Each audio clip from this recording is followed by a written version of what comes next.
Hi and welcome.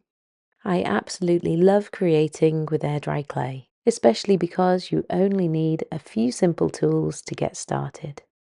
Here I have a smooth tile and a piece of curtain pole for my roller. One of my favorite things about working with air dry clay is how the pieces can transform as we make them. These little characters started as my very popular Christmas bear ornaments.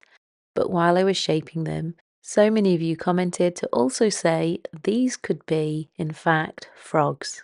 Can you see it yet? That's the fun of air dry clay. You don't need complicated shapes.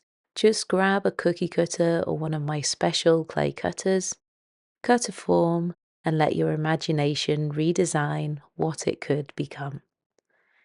So if you're able to purchase one of these bear cutters, you have another design coming your way in this video. Or you can use a paper template and I'll share that with you later. For these cute ornaments, I'm using acrylic paint and a size 1 acrylic paintbrush to add in all the cute details. And make sure you watch until the end. I'll be showing another variation too. Can you see my little frog starting to come to life? Why not take some time to slow down and enjoy creating with air dry clay?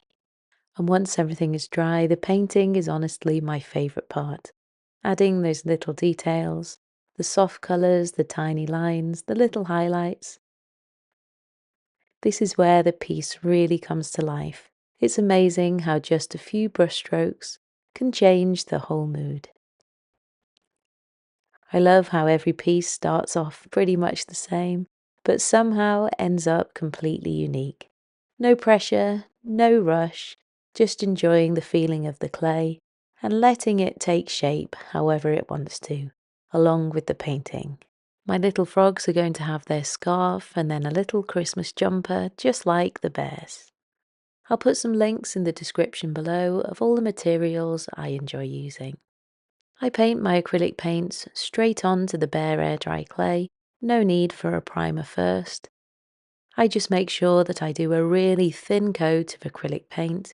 Yes, it doesn't always cover first time in full, but I let that first coat fully dry and then go in with a second coat of acrylic paints. More thinner layers of paint are always better, in my opinion, than one really thick layer of acrylic paint that might end up peeling. A lot of people ask how I make sure that the pieces dry fully flat. The key points to remember here are to make sure you dry the pieces nice and slowly, so not near any extra heat sources. Turn them over regularly while drying, not being afraid to flatten them back out and press them back into the shapes they want to be. The underside of this one was wrinkly, so I'm using my thumb to smooth it out. While the white air dry clay dries, you can see it really going white around the edges, and it's fully completely dry, when if you tap it, it makes a nice sharp sound. I always tend to leave mine for about 4 days in the UK before I know it's fully completely dry. If you have any more air dry clay questions, please do ask in the comments below. I do try and get through as many of the questions and comments as I possibly can. The painting is just about layering up all those colours and breaking everything down into all basic shapes and then working your pattern from there. Acrylic paints do dry really fast, and that's one of the reasons I love using them the most. But it can be a good idea to do several pieces like this at a time to allow the acrylic paint to dry in between the different colours and the different layers, as we don't want any of that acrylic paint to smudge. So everything's always lovely and dry between my painting stages. If you don't like adding tiny details, then leave the tiny details off.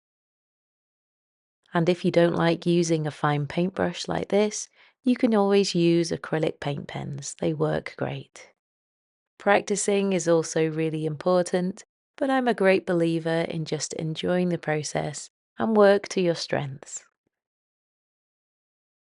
Whether you're crafting along with me or just relaxing while you watch, I hope this inspires you to slow down, play with some clay, and enjoy some small creative moments.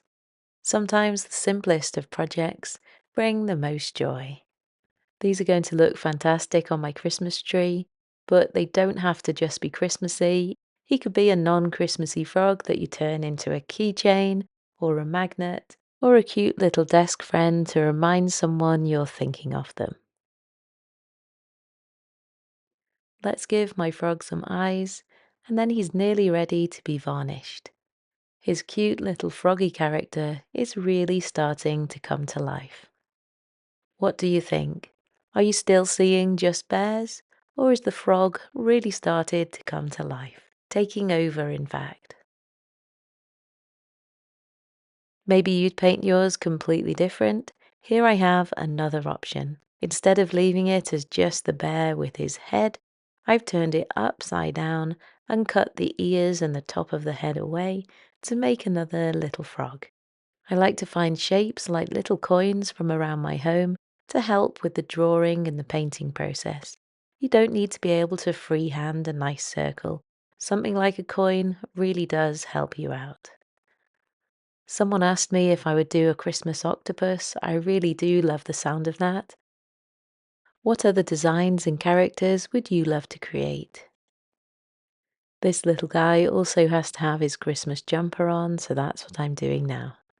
One of the beauties of handmade is you can have them in exactly the colours you want them in. All the details that I add are simply dots or little lines, all built up to make a pattern. You don't have to go freehand like this. If you want to use a pencil and draw your design on first, that is perfectly fine.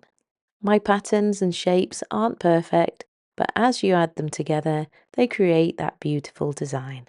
Once everything's dry, I glue and screw in a little eye pin, then add a couple of coats of varnish to fully seal. My air dry clay cat bobbin was also really popular, and I want to transform this design that I made quite a few years ago also into a Christmas decoration. I draw my design on paper or card, fold it in half, then cut with scissors to get a lovely symmetrical template. This can then be placed on top of the rolled out air dry clay and cut out the shape. I'm using a piece of leftover clay that I've kneaded back together, which has some grey running through it. I transferred my simple cat design onto my computer and made a 3D print of it. So quick, simple and easy to be able to duplicate these over and over again so quickly. Watch my YouTube shorts and Instagram reels to see how I paint these.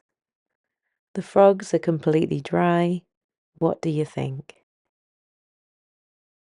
Thanks for watching, and please do come back to see some more creative inspiration.